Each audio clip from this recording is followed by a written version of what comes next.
Tá tú a géisioach leis na Gaelgals ar Raidió Rí-Rá.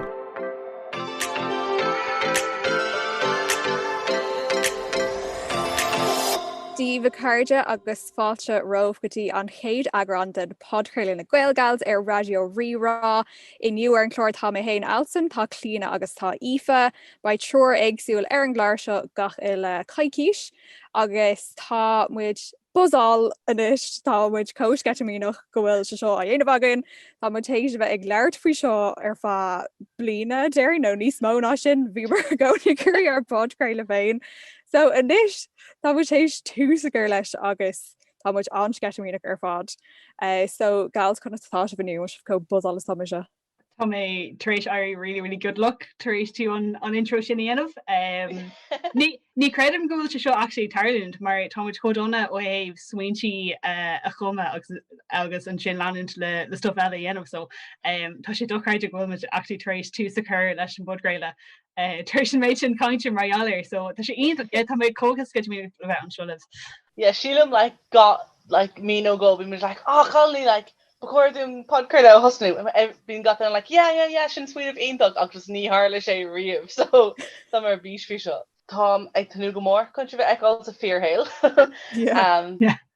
Ní dóil an go bhacha mé aine ón Thompson a an tarig I leir mí úl. No, ag imi man for who mar ag an trá. Finnig Jeremy and then who right jog higgin trá a reach on chatting der gun or again mission so was Jeremy Lewisa Sheelam near on year knocker Vilmer on made is mo on Sheelam Gervais on made is mo again le chéile ag a bháin riamh if you should look on made jog in a VN agus capan teagmháil nach wacha mar chéile severe hail le Raidió Alma cute sibh eáil ach tá sé bránach nach wacha mar chéile ríis ach sílam leis an Podchraoladh be sé ionach mar bhealach le fánach teagmháil le chéile agus a bheith chuinál kind of stúd chun dáta ar kind of scéalta gach éine so tá mé really ríis sibh eáil. Ba sé anspríil agus tú ag ráfuoin ó déirnach chur bhúla mar sús lena chéile. Bhí an lá sin cógranmhar sin bhúla mar sús ar an trá i Molochaide agus bhí sé cógranmhar bhí an lásteach grúma ní raibh an green na tanmh cé gur deir an saoire bhí ann. Bhí an eisiau go bra ach thugraí mar rénos le thugraí chuid agad le dul ag snáb agus so thu mar ag snáb agus bhí mar absolutely breakdown go co-for sin agus bhí mar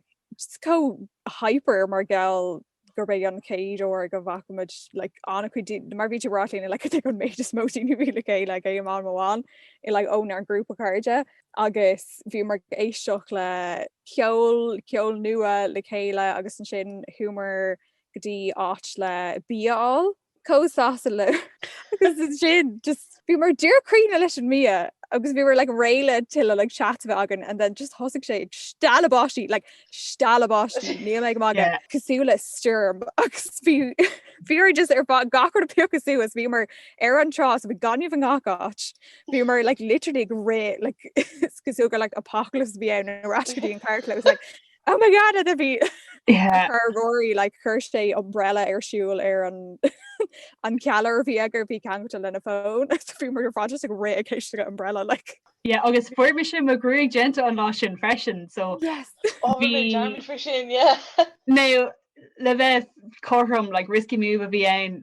dul an ruúgra agus sin dul an trá taréis ar aos mar dúirt tú lá grúma a bhí ein níor si ro ganna but ní raibh sé ionach chun bheith ar an trá ar an lá sin agus is clum an báisteach sin near bhag mé. I actually think raibh dúr taréis cinine of éimecht bhí muid ag chuirtús lenar stop a bháú mar bhí cúpla duine le dul ar an train agus oh my god bhí sé dúr just ag stála báistí fiútaréis an báisteach agus gachród níorhag mé cóáasta taréis lá riamh bhí mar chrí cóláán bhí me cótarseach ag fi sé nós a bheith fi sé nós lá a bheith agad ar an trá ar bhí the fáiste agus sé si dearman cé cótarsúlastá sé just a bheith ar an trá gan mar níachí me sé ag snábnar mar sin, but bhí me just ar an trá agus bhí mé tréite ach bhí sé just cóciút se bheitháil agus bheith ar an trálah. Bhí sé bailga bhí sé go má go rá sé ag cobáistí mar ní rá like an sad goodbye agus an am sin like just bhíar an rééis teach sa car sláán agus imach like ní ra gain de cuioine nó ag rá like oh ní an chana bheith mé thuéis nó éú mar sin so yeah sin fear like you know mas tú mar sin it was skill just like okay sláán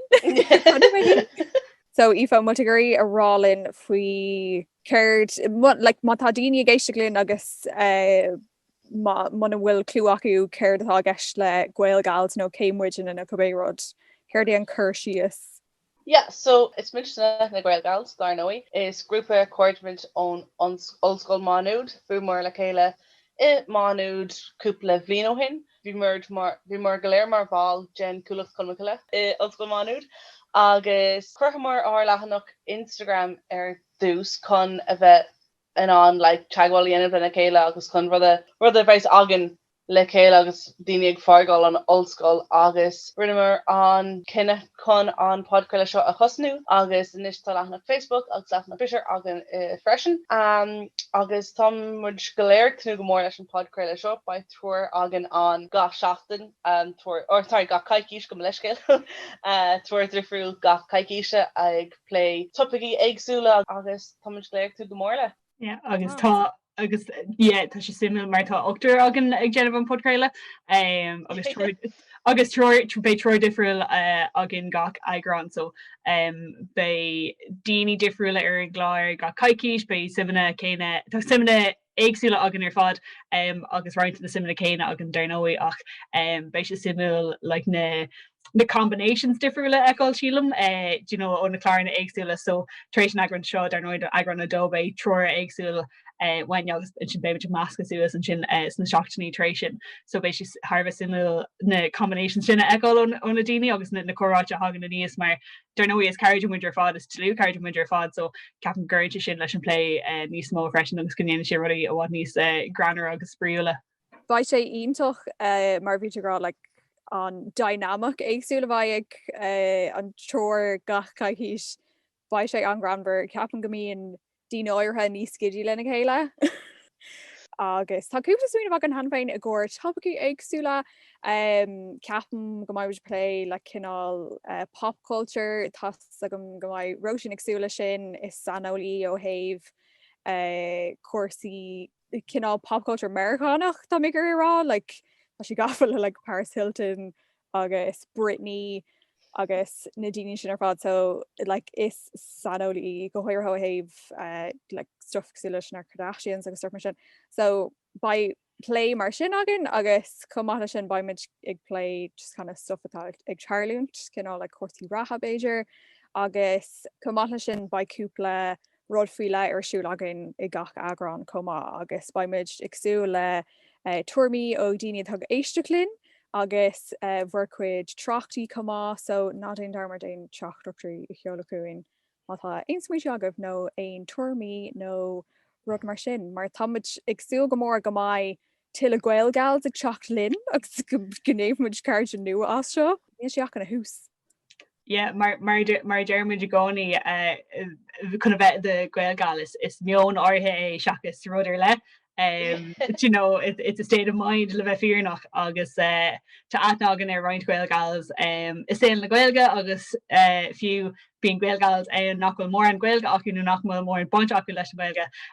agus Gaelgals iad fós agus bhí siad có taú lena chéile so sinna chéile rud atá géirí le scripa cairid muid bíimiid i gcónaí taú lena chéile ag tuairt spraga do chéile ag tuairt coile do chéile agus mar just an crack bheith agan lena chéile freisin so sin a bhééis ar siúlagan sa Podchraoladh just spéisi mar chora idir caide agus sin céir tá gceist. Okay, Cord is a quirky midge hain and atna jiv. Is Misha Aoife is ask kun na Gaelge me ach tam in Maconi manud free her. Tom fair her blin dish agus is munjer bunskole me agus tom ik tenu more leis an Podchraoladh seo a hosting. So is Misha Alswyn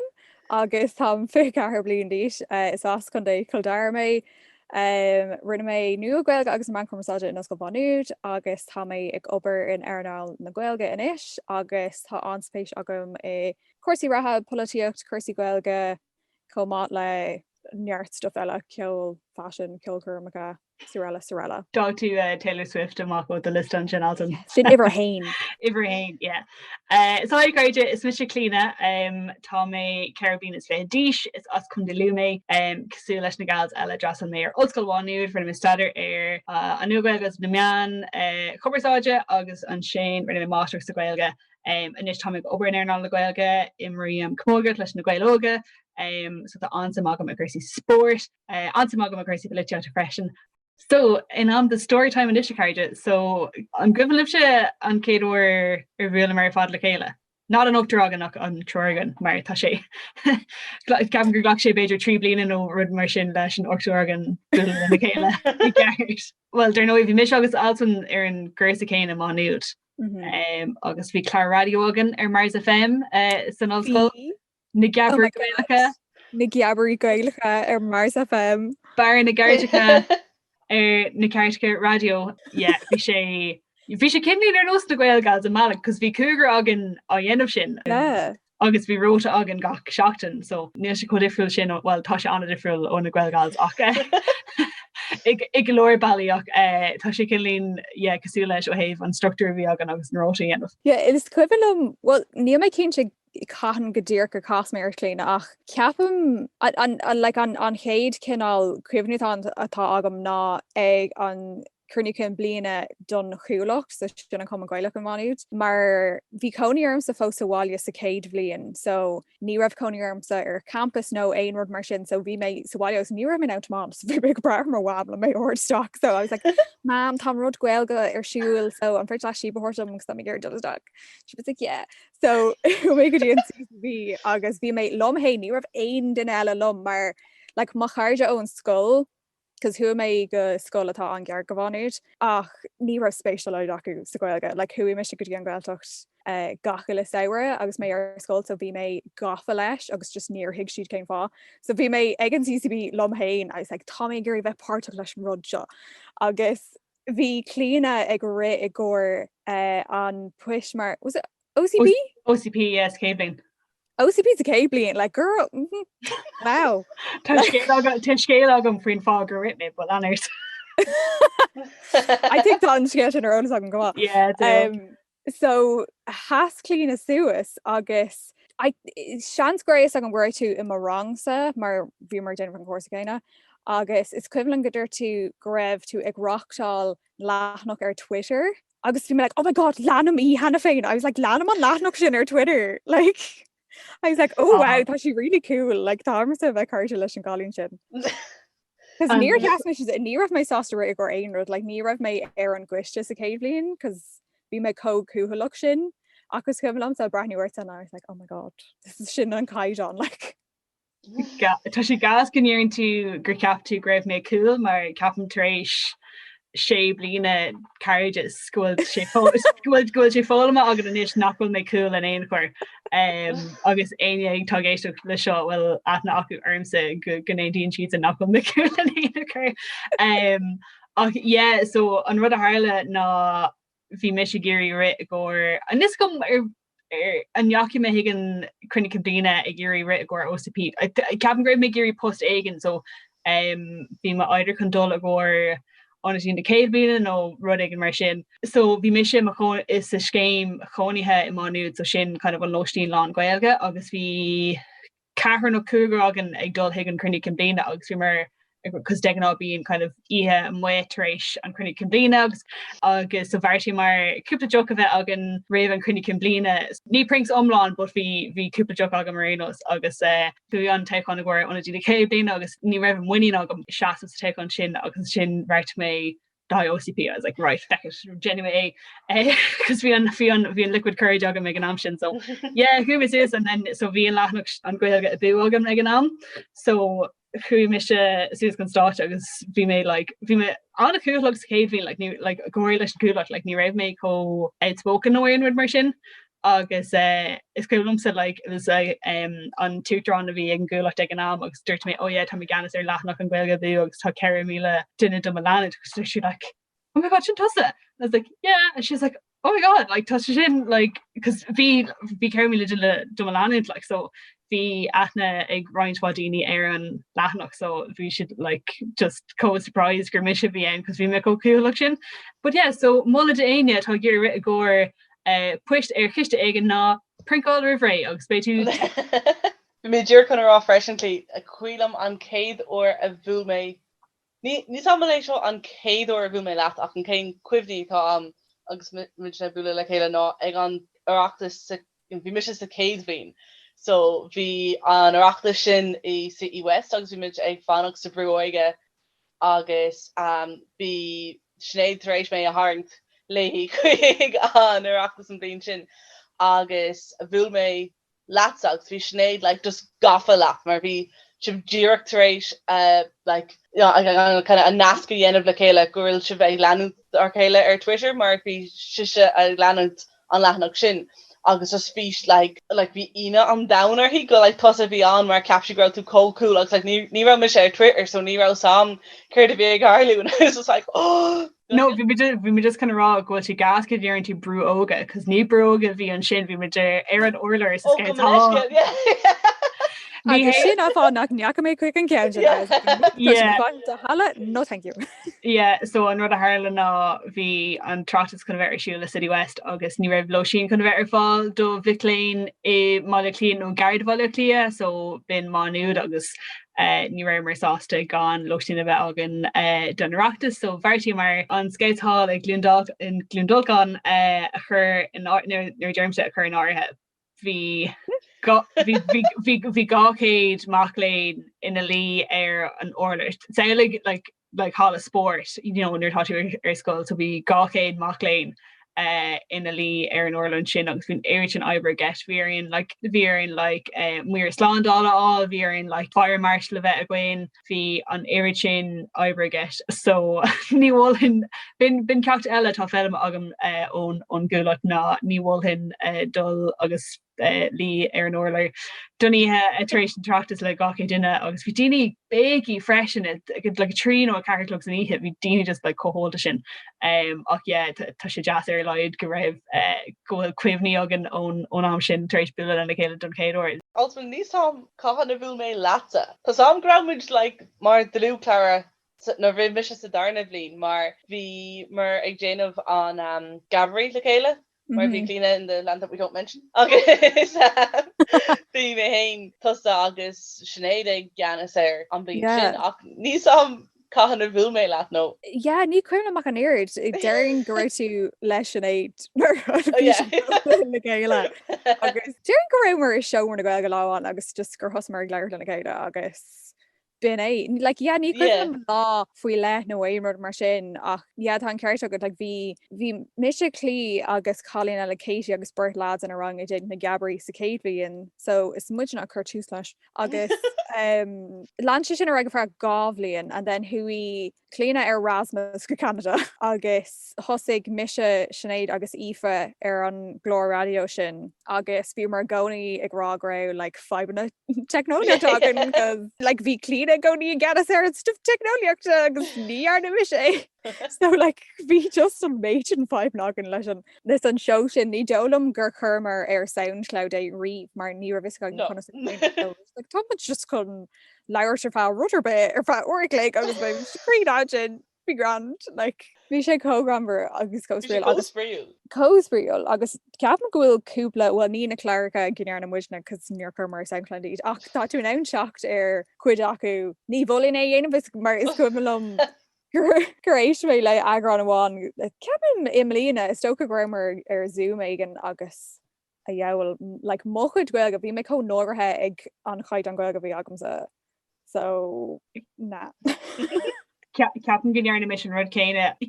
Captain Gners tú linn gravitaréis éisteach siir so bhairrta mise an rud céine of agus móchud Ghaeilge agus fiú a go ag an am sin nuas gom conas ar éis daoine lomsa agus you know like ní hasí nó aine éisteach siir le tafid go atá si taréis of but fiú nuair tá tú like nuas gom céir dé just like nuair achrainn tú go you know taréis cúpla bliain agus tíir Jesus conas ar éis aine lom ach bhí sé cosbriúil is cumlam sa rinne mar múntóir Katie mar is caiintear dúchas ó ranna firsta I Katie nó gur tarcha sílam agus bhí si ag múna Ghaeilge hir conal dún agus bhí so bhí like cmórtas idir mé héin agus Alswyn gach shot an faoi like na rudí ar cruúbhní mar, but bhí roiint acu like really aisteach. I was like, oh god, but tá sé simile éisteach siar arthú inis agus but fiú like na Gaelgals ar fad like bhí taithí ag an chuid is mó agan ar Mars FM nó rudí mar sin agus inis tá Trogan chlár rialta ar an radio. No go bhí kind of bhí genmh agam nó stuff mar sin ar an radio freshions. Tá si gas like capan tú ag an am sin ó nach éach piece of crack ach fiú inis like tá si taréis méid an taithí óir dún ar stuff atá muid genmh like mar caiimimsre an stuff mar sin inis. Kate gate like few like bhling go mór de aine atá san óscoil inis te an ggurblí an as atá ann ach mas féidir le a bheith buintach le cuman aigen aon chuman éon spéiste agus bí buintach le cuman nó club i do óscoil mar ní bheith carteach chum san óscoil gan an grúpa seo like gan an cúlacht agus gan mar bheim comá. Just tá sé clás agus fáin tú a méid an deis mar bhí rá fáin tú taí fáin tú a méid an deis go háirthe má tá spéis agus goilge caiimh tú bheith páirteach le a cum Ghaeilge. Gealam dit go ré an rud is fear go dhearna mise bartha mé héin. So fiú tuigeann go sé aisteach ar ba gachard ar Zoom am léna agus stoch mar sin ach amach an seo ní bhaid sé ar Zoom agus bhaid tú actually agree leis an dúine sa bhíor héil. So caiimh tú ag bheith a buintach le a cum Ghaeilge. Like dating leir fhí seo ar fá like triúr cléig so chuir mé stuff an sin ach yeah just bhling go mór. Sin literally an speech hug me gona talty na Kate Vina chuile orientation tour ar rinne me like Dibrig me mar orientation leader no dhéanamh a who if I go lean agus got like tourist be agam was like show me the Ghaeilge biggie lid got mar like sin an mola is far war me riamh. Closví tú neart scéalta faoin cúlacht agus faoi oldschool idir raimar má tá tú riamh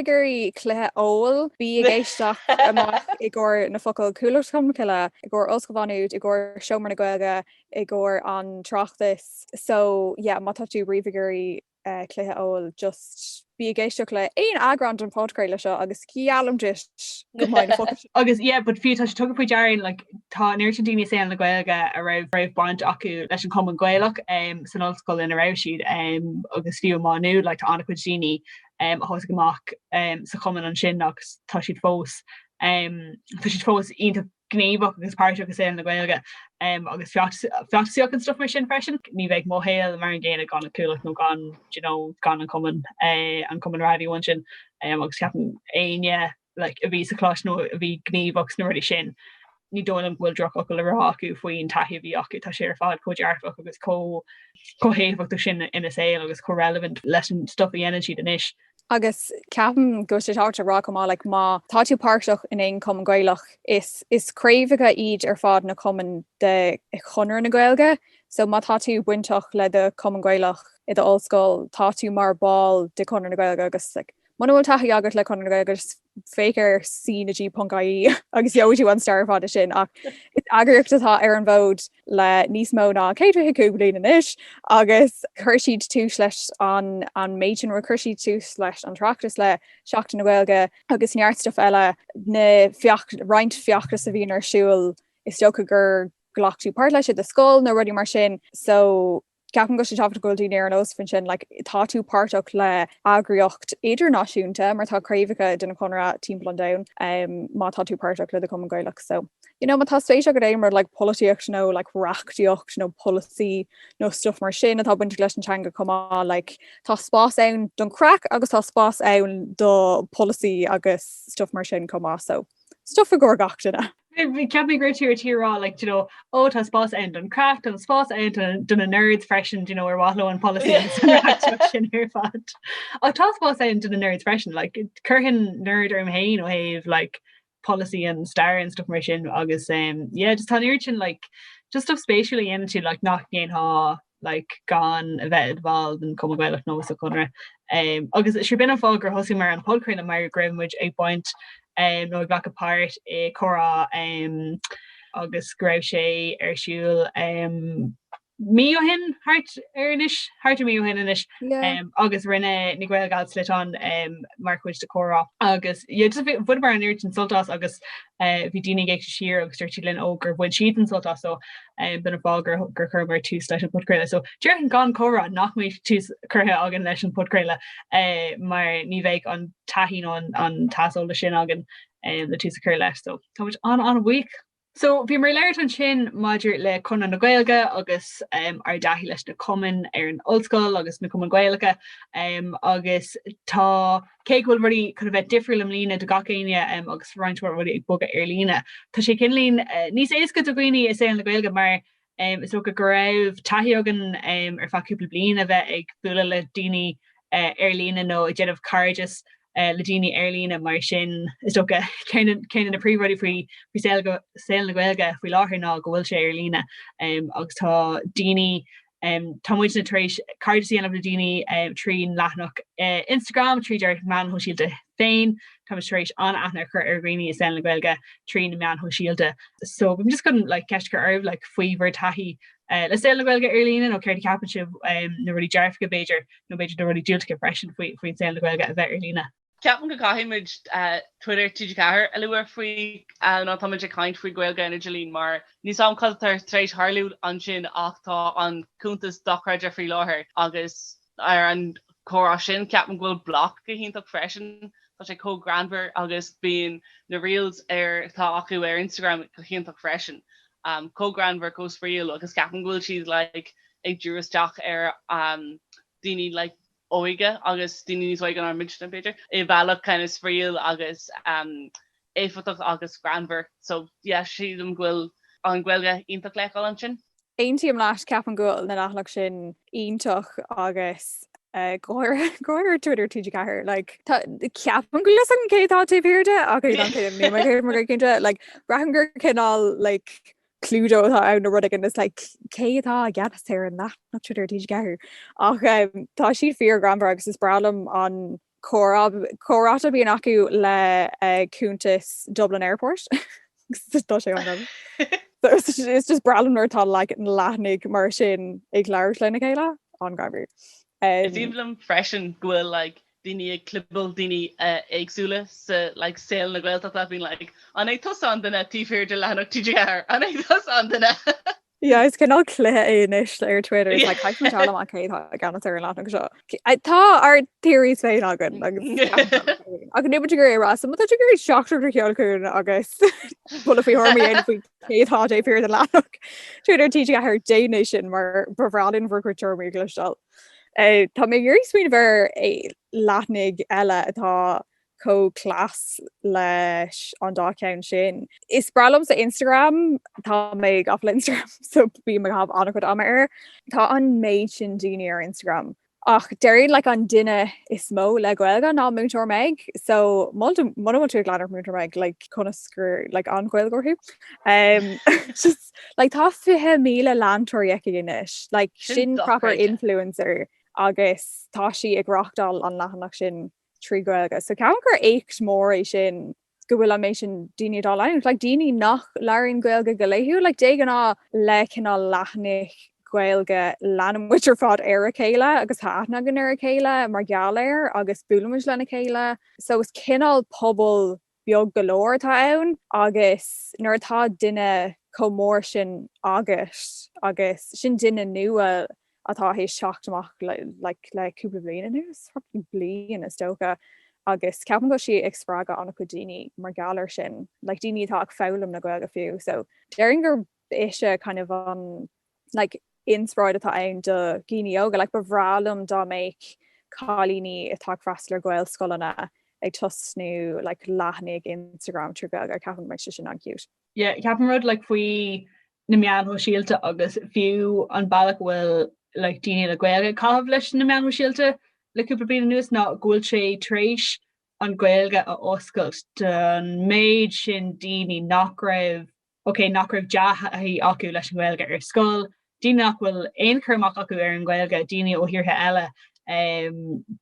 nach raibh is acu gur bhéim don Ghaeilge agus an sin like mar sin fiú like cúntas TG ceair bhíon an irid sin like iriseoirí cáiliúla in éireann ag léir TG cethir ar Twitter agus tá siad taréis nasc a crothú idir TG cethir agus an pobl agus pobl na hair an freisin agus beidir tíine nach mrathaín ar TG cethir cominic sin ach tá si taréis TG cethir a haint seach mé an phobal agus fiú mar nu tú an sinál like we like callini óga crothú lehannig like Instagram no fiú like TikTok like tá si có in ruchtana inis le bheith ar na mean síalta agus úsad a wint as an Ghaeilge like is komme you know mas contradicisiú mar bhfuil ach cúpla focail aonrad mar sin like tá sé like talán cad agad cbé rud a dhéana tú ar de lehanach dhéanamh like mátá tú géirí you know like smidú dhéanamh agus é sin dhéanamh trí Ghaeilge is féidir sin dhéanamh mátá tú géirí le ceachtabúna doghine trí Ghaeilge is féidir sin dhéanamh so tá sé just có oscailte inis don phobal agus doghine beidir nach ceapan so fiú like ar TikTok like an Ghailtacht like tá sé sin ar áhas mar rud agus tá daine óga ag buint úsad as na lehanach sin agus tá si ag leanid in na lehanach sin so I think just go generalta tá sé ionach don Ghaeilge agus fiú to saoil na Ghaeilge tá daine beidir nach make a part go saoil na Ghaeilge go physical tá siad in an inis part ghlacha sa phobal agus é bheith ar líne tá sé clás agus tá sé ionach dúna chun fan teagmháil lena chéile freisin agus fiú mar bhfuil mór an rudí le rágan tá dé like memes a sheoladh bí muid ag seoladh TikToks lena chéile bí muid just ag buindú as na mean síalta cominic sin tá sé ionach agus fiú is cumlamsa nervhí eagrán anreachtas de bhlair ar siúil cúpla seachtain na hin greibh daine ag léir faoi ar Twitter agus gurhaigh sé okay ar Twitter agus an sinna géisi le bláir gurhaigh sé cosú le mionarachtas a bheith a gin cé nach raibh an tratas chuna bheith ar siúil so bhí sé clás mar sin chun an pobl agus chun an nás sinna crothú le gach céine eile. Ceapan bhfuil sé ionta freisin ghfuil sé soléir inis nach bhfuil just teanga don siomranga í an Ghaeilge ach bhfuil sé leáil in gáthait like tá is agam gur teanga é agus bacóir bhfuil sé leáil in gáthait ach bhfuil sé cósoléir na mean inis agus có spríú ar TikTok agus mar dúirtú an sin like tá sé ionach leáil. Ceapan go maiar on eagrán omláin a dhéanamh faoi TikTok. Agus tá an méid sin daine gúsáid na Ghaeilge ar TikTok freisin so céad fan gcéad ba eagrán agan Dúach faoi TikTok. I ceapan go mé ro sin ar an eagrán sin céad fan gcéad agus sin é so tá sé clás. So gach eagrán den Podchraoladh seo táid chun shout out na seachna a dhéanamh so táid chun shout out a thuirt do leithnich ar líne nó cólacht beag nó táid i ggéirí taú le leithnich Ghaeilge nó daoine tá lonatha sa Ghailteach so go háirtha faoi láthair tá ar on taú le gnólachtaí beaga agus ag taú le cardilinn comá atá gnólachtaí acu freisin so seo moltaí atá agan gealamuid duit go maiid an stuff agan mas rud gur cólachta ann mas rud gur tú a géisteach linn ar chora fithe cethir churmar liste le chéile is féidir le live brathniúir má tá gurí tá sé ar leithnach Instagram agus tá liste agan an sin de anchuid gnólachtaí agsúla má tá sé bhí déanamh seo dúir nólaigh ach an teachtain seo tá gurí leart faoi sibh idirlíonn agus gó nua tá tosnathe ag Carolyn Pauline Gady tá lonathe ar tír conal agus tá nó nua eici darbanna mar dist agus is féidir le teacht ar an sibh idirlíonn mardis.caí ceapan déag me seair sin ach tá cartaí agus printaí den sco eici so má tá tú ag leir crunta jazz i gcóir de heomra nó de ifig má tá tú gobar Omália tá stuff álíonn eici agus baisiú teachtach le tuile stuff an cinn go agus tá si có-crothach agus tá si hééis an méid sin stuff in pan féin tá si just like blows my mind tá si class so shout out de Pauline atá ag déanamh neart stuff agus tá na cartaí atá eici go hálinn comá so tá cartaí nulaigh eici agus cartaí brethla so má tá tú i ggéirí taú le gó Gaelteachta is féidir leh dul go mardis ar Instagram agus ruí mar sin agus joí tú na sunraí ar fád an sin. So mar dúirt tá seoladh na seachtaine ag teacht ga chlór seo freisin by Q&A agan agus by písa aganí and agan freisin by doing an é sinna eáil ar á leithnach Instagram agus by clí ag chuirt na díd go léir faoin na man so síalta dit ach big linn ar leathnach Instagram chun na Q&As agus na agnians is seoladh isteach chugan. So caride bin a chéad eagrán de Podchraoladh na Gaelgals agus táid fearbuigtíomh as éisteach linn tu mar beidirgréisi cin lín mílachtford an chéad eagrán ach tá sibh goin seo amach go méid croch bugan in níos fear agus mar dúir mar tá ochtar agan agus be triúr éagsúil agan ar an eagrán ga caiiciis so tugi sé am a Beiidir bula linn ar fád agus athnachar arin so sibh an gobanna sibh linn agus gobanna sibh sult as na haigrán atá teacht mar Luke Aoife tu lorbalí le dul teagmháil linn táid ar Instagram agus Twitter @Gaelgals táid ar Facebook Gaelgals so sin focail amháin agus an sin mátá bhí iarraidh agnians nó 1-5 sheoladh thugan le réiteach nó le play ar an Podchraoladh is féidir rifos chur thugan ag nagaelgals ag gmail.com agus comment lu freisin so an graphic atá deartha agan do Podchraoladh tá sé deartha ag Lucy duine den Gaelgals táid ar fad an rá leis an graphic tá sé just doreide ar fad agus táid Harbh buíag de Lucy as é sin dhéanamh dúin so mar lu mar béimiid le cléistáil ga caiiciis agus cáid buíchas a gháil le Raidió Rí-Rá freisin as chuid linn an Podchraoladh a chur le chéile agus tí céad eile sláán go libh Slán! Slán! Woo! Céad eagrán.